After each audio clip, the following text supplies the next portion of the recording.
Hi, my name is Rina Bali. My pronouns are she, her, and I am the Director of Talent Acquisition and Community here at Kickstart.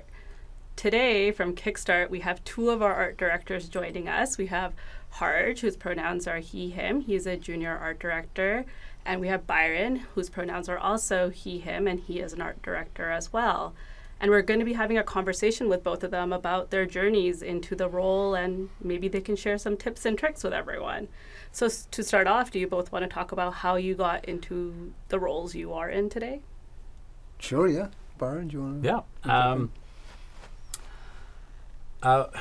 Well, I have been working in the business in Vancouver's animation for 25 years now, and it has not been a straight climb, I would say, from starting till working as an art director. But I graduated from Capilano University's commercial animation program back in '97, and I did many years just as a designer, junior designer, working my way up layouts, and then eventually supervising, and then art directing. So it was it was always focused in design, but it was not a direct climb, I'd say.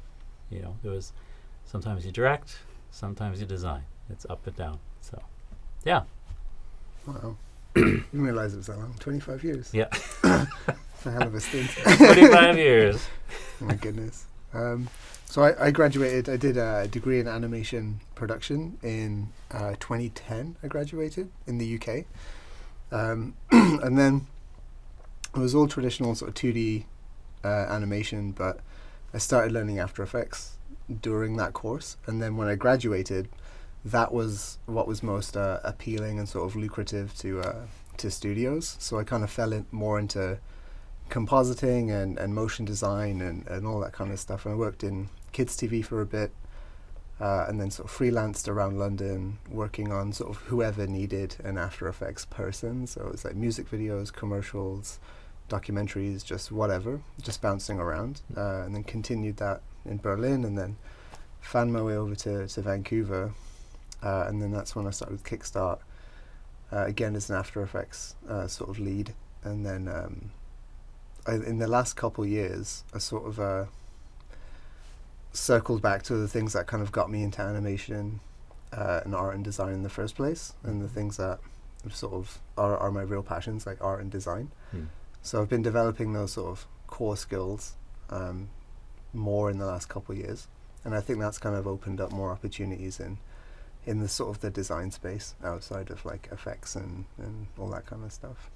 You've been with Kickstart for, what, 4+ years now? I think 5 years. 5? This year, I think 5 years. Okay. Yeah. Yeah. So, but the transition from After Effects to like leaving the compositing department, I think only really happened in the last sort of year and a half, 2 years. Yeah. Yeah, you both have quite the opposite sort of journeys, but I mean, you don't have to have one straight path to become an art director. You can go the traditional way, or you can go around and decide that, hey, you want to try designing and move forward.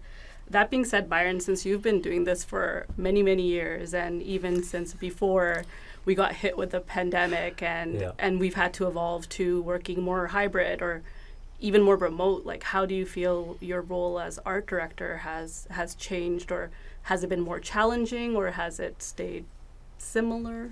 Even with working remotely, from when I started in the business to where we're at now, and when I started, everything was still paper and pencil, right? Like that's that's how far back it goes.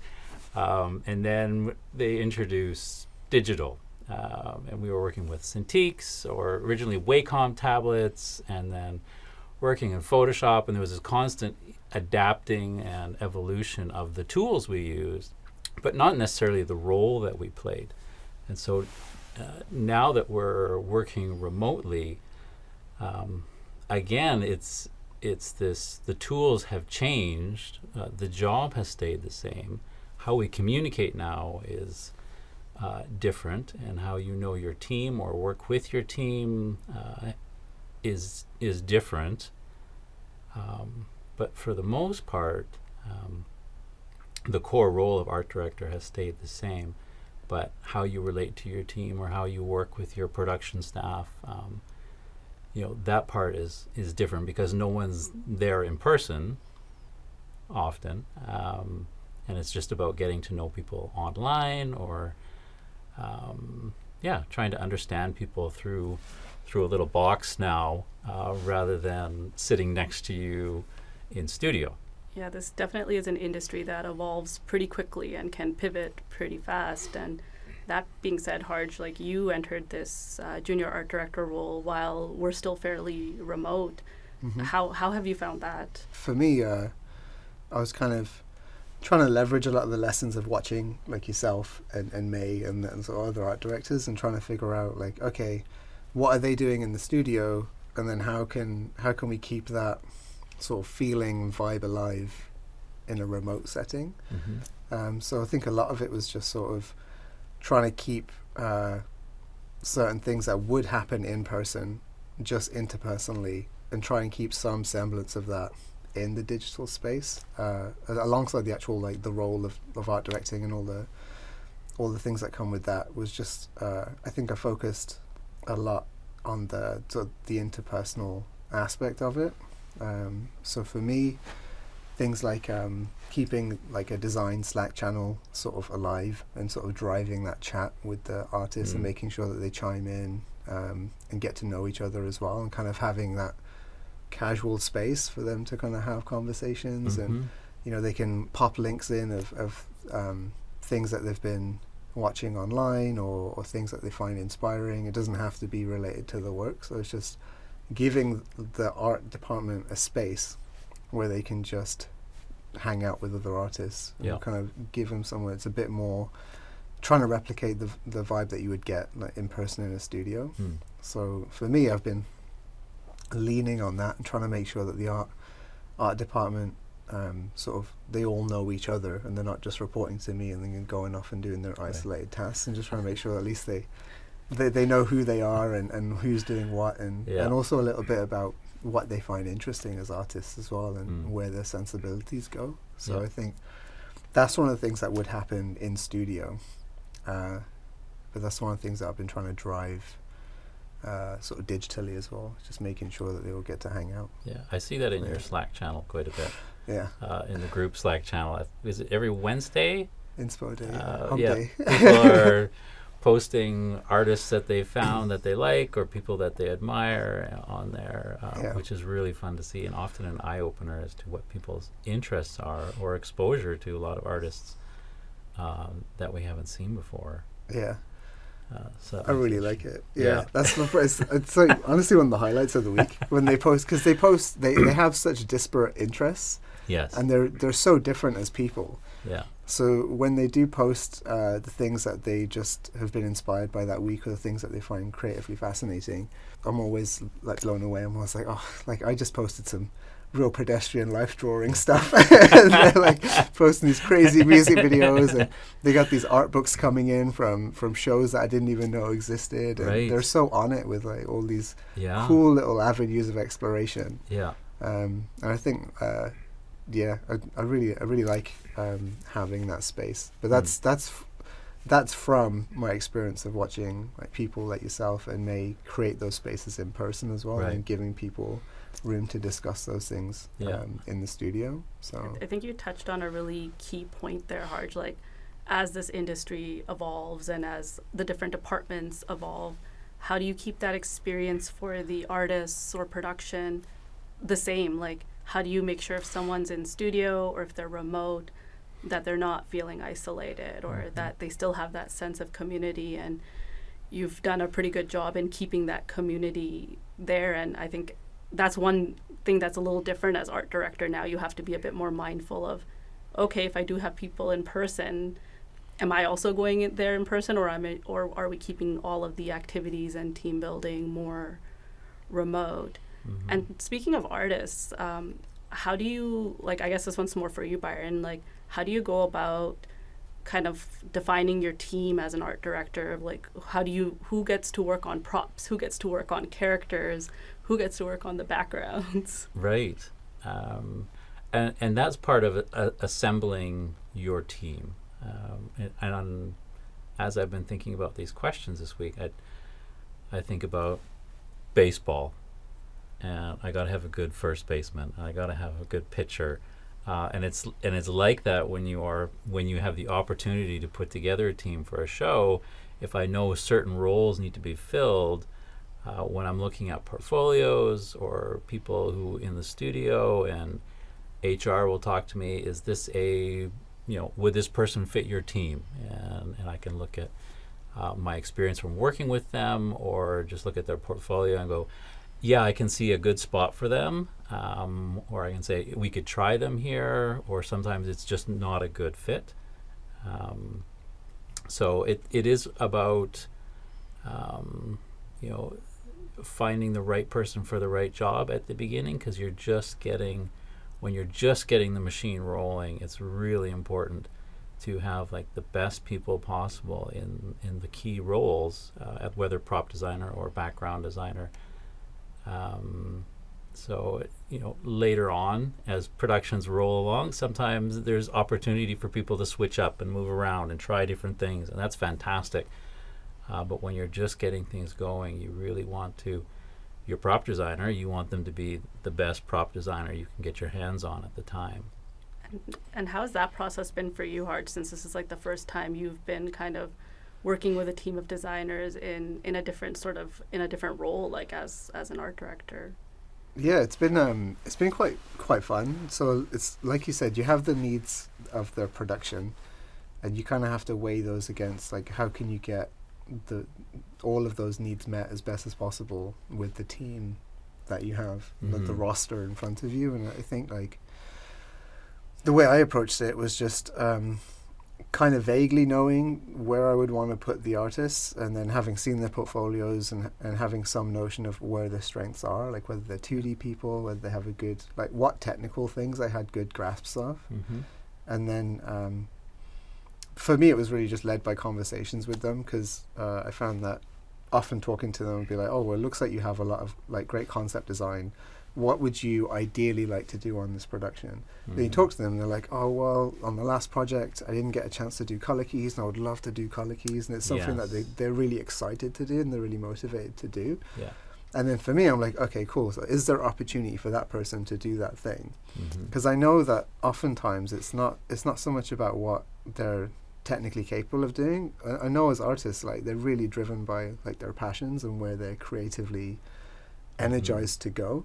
So as much as possible, I've been trying to just say like, okay, there's opportunity for this here in this project, and I think that they seem really motivated to do it, and I have a feeling they'll do a good job, and that often that motivation really just carries the work to another level as well, and they take revisions really well, they take direction well, because they know that they're moving in a direction that they're also like really keen to go in as well. So, and that changes over the course of the production. I've noticed like some people say we finish with all the main lighting keys for an environment, and then you talk to the artist and they're like, well, what would you like to do next? And then sometimes they'll surprise you and say, oh, well, I've been doing all this 2D stuff, like maybe in their own time, and they want to go and just do like 2D props or something, and then like randomly like, okay, great, well, we actually do need that because we have this like secondary style in the show, and we actually do need these props made. So I think for me, I've been sort of a bit more flexible with the approach, and just kind of letting them sort of go where their own sort of intuitions are leading them. But I think I've been lucky in the sense that their intuitions have been filling the gaps that I need filled. It's nice when that all plays out for you. Yeah, but we have a small crew, so it has to be a flexible crew inherently. Yes. So, but I think just that initial conversation of saying like, okay, where do you want to be at least for the outset, just so we get all our bases covered, and ideally get everyone in a place where they're going to be motivated and they're going to be excited to do that role. That's how I approached it. So I was like, I couldn't think of another way of doing it. The advantage of a small crew is that you get to try various roles. Because it's a small crew, you have to adapt to different things. The disadvantage is that you have to adapt to different roles and be flexible like that. And for some people, I think it's more of a challenge, and particularly depending on experience level. The newer you are, you might not be as proficient or as skilled in certain areas. And then when you have a larger crew, then there's a need for a stronger lead in certain areas, stronger prop designers, because there's a certain amount of more independence and less cross-pollination when you have a larger crew. What they're into, what their desire is, regardless of their portfolio, is that's their motivation. And that's a strong thing to consider when you look at hiring someone. It's just like, what do you want to do? And this is what I'm reading from what you've handed to me.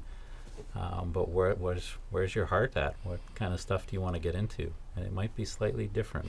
Yeah, because the temperamental artists, it shifts over time. People have different desires. They go in different directions. And I feel like giving that room to explore.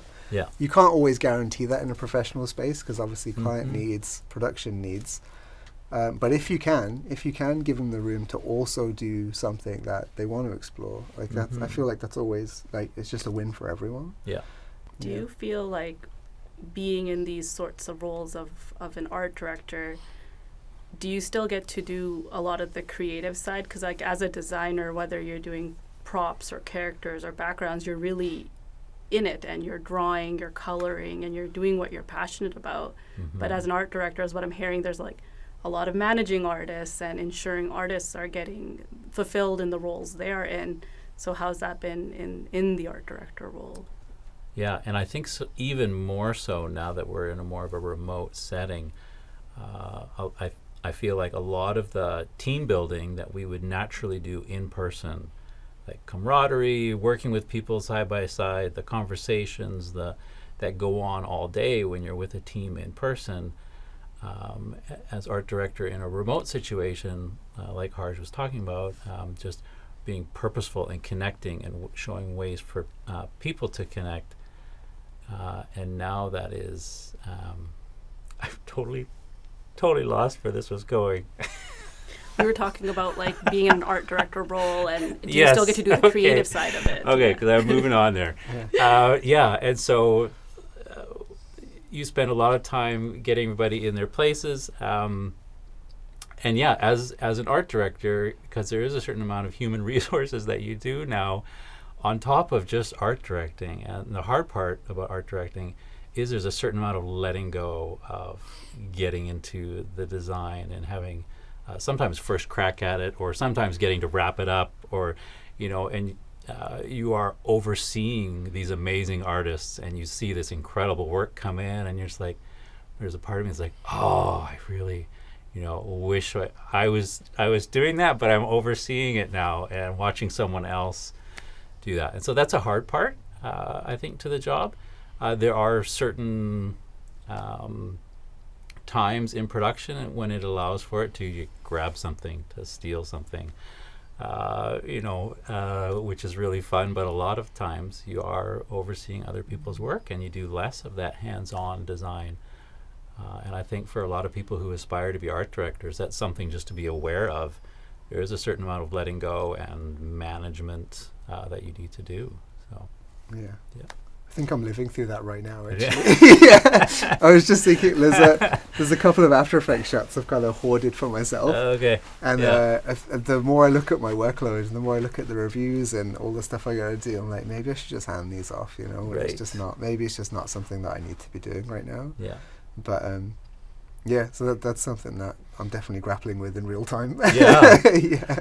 Yeah. The last show I was art directing on, one of the designs that came through was Santa's sleigh. And I was like, I've been in this business so long, I have never designed Santa's sleigh in my decades. So I totally took it over from another artist, and I just apologized to them. I was like, sorry, I'm taking this one. And I would do the revisions and work it out the way I wanted it to look. Yeah. That was one of those opportunities where I could get in there. But oftentimes stuff comes through and it's like, that is so cool, and someone else is going to design it. Yeah. And it's just a certain amount of letting go of that. Now that we're remote, I found that the tone in which I'm doing much more extensive notes for feedback. Yeah. The kind of stuff that would maybe be like over the shoulder in Mhm. studio is now has to be kind of written out. Yes. So I've become much more aware of like making sure that it hits the right tone, so it doesn't come off as just like a long laundry list of wish list stuff you need to get done. Yes. But it also lets them know like, hey, this is going in the right direction. You are doing a really good job, but we just need these things done as well. And Yeah. there's a lot of stuff with how I'm writing my notes and how the tone of them that I'm way more cognizant of than I would have been if it was just a conversation in studio, because then the tone would be obvious because we're having a chat. Yeah. But so that's one of the things that I've been trying to work on, is making sure that the notes are probably more extensive, because you don't always get that face-to-face breakdown of what you're looking for, but then also that they hit the right sort of emotional chord with the artist, that they kind of know that, you know, you are happy with the way things are going, and you're letting them know they've done a good job, and not just giving them, you know, all the stuff that you want to see changed. Yeah.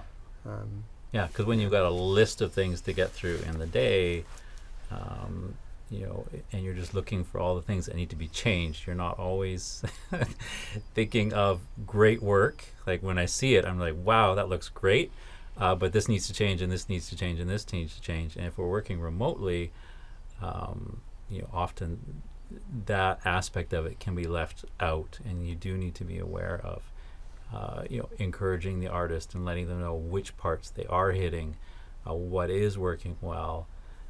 I found there's always a temptation to just do written notes, which are great, but you know, sometimes I feel it's clearer if it's more work, but to get in there and do a sketch over on that instead of just typing things up really quickly. Sometimes with typing, I don't know, communication just gets lost, but a quick sketch can explain a lot. Yeah, it's very interesting how a small thing of looking over someone's shoulder or just quickly drawing over in studio has now, when in a remote setting, you have to be much more mindful and put in a meeting so that you can do that screen share and do that, but it's still all possible. And that all being said, like as I was talking before, how the art director, as you come into art director roles, you're evolving more as a designer, and you may not be designing as much more or doing much more of the artwork, but then there's also the client side. You're also now talking to clients, and you're getting direct notes from clients, and that can be fairly overwhelming if it's a first time. If it's on a smaller project, it might be a bit more managed through production, but on bigger scale projects, there's sometimes a lot of creatives involved. There's a lot of cooks in the kitchen, so to speak. So do either of you have any like tips or anything that you would like to share with art directors, and how do you deal with the client side of your role? How's it been for you?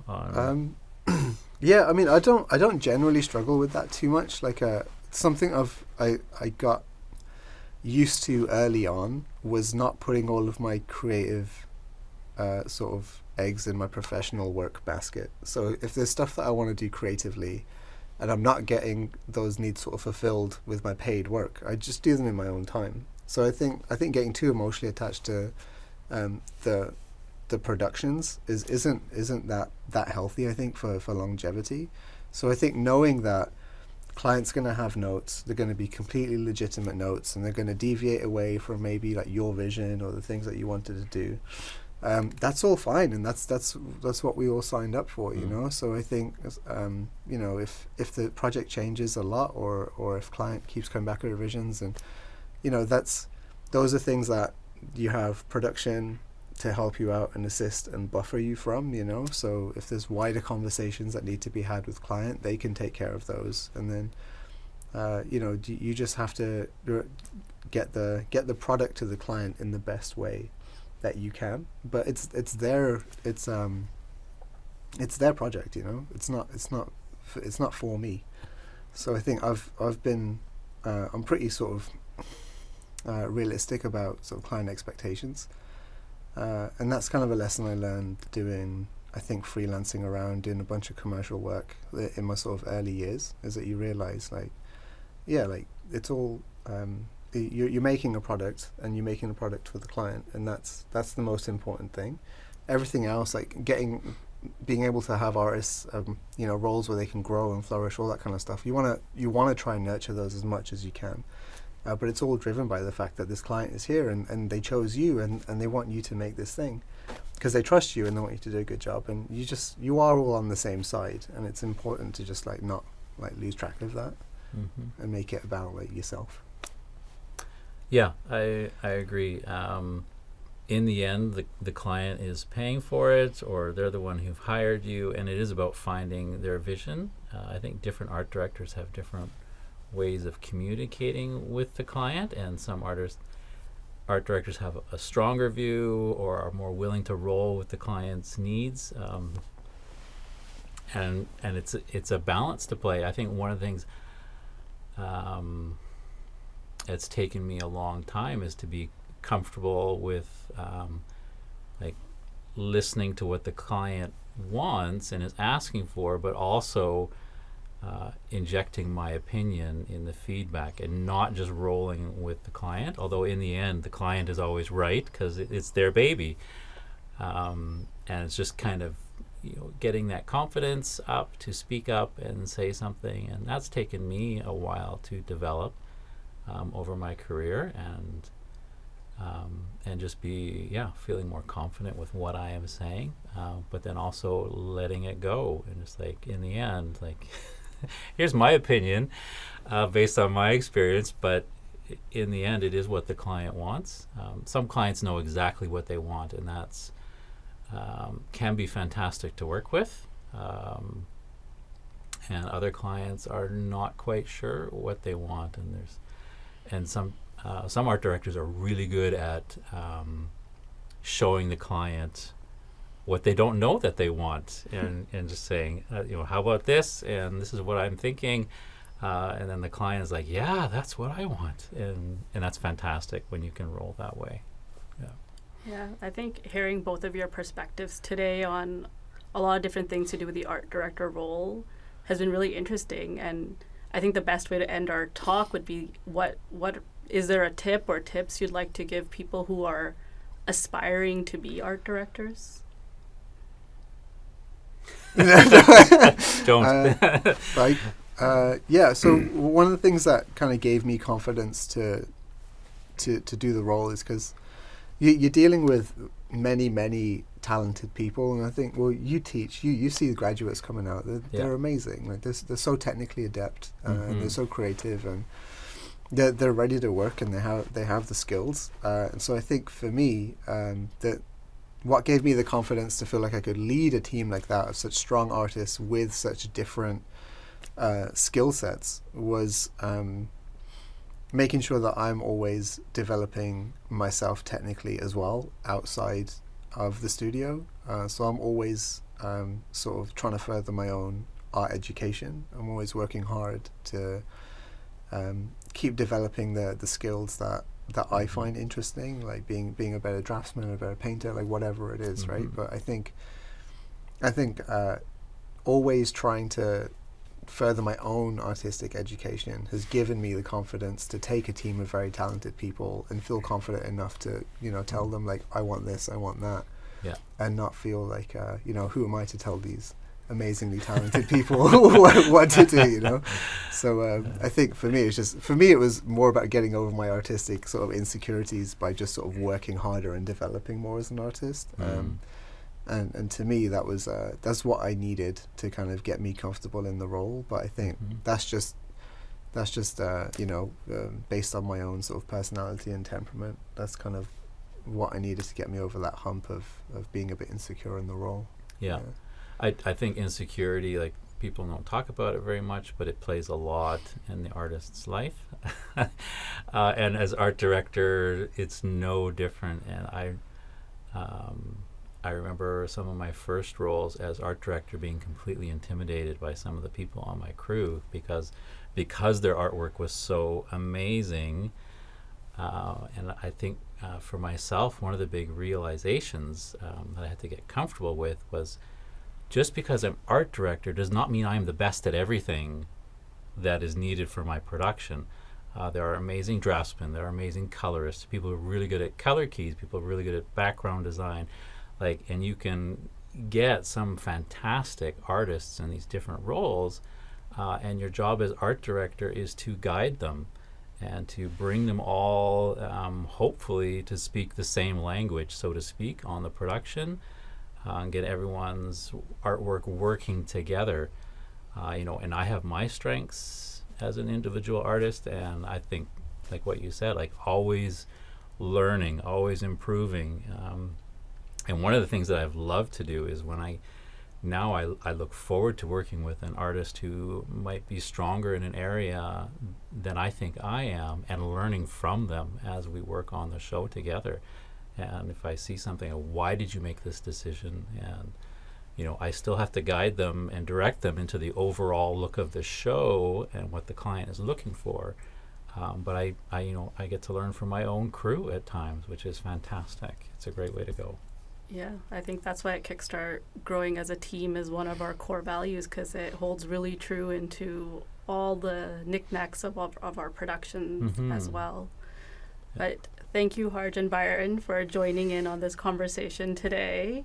It was a pleasure hearing your perspectives and answering my questions, and I hope everyone found something useful out of today's conversation, and thank you for joining in.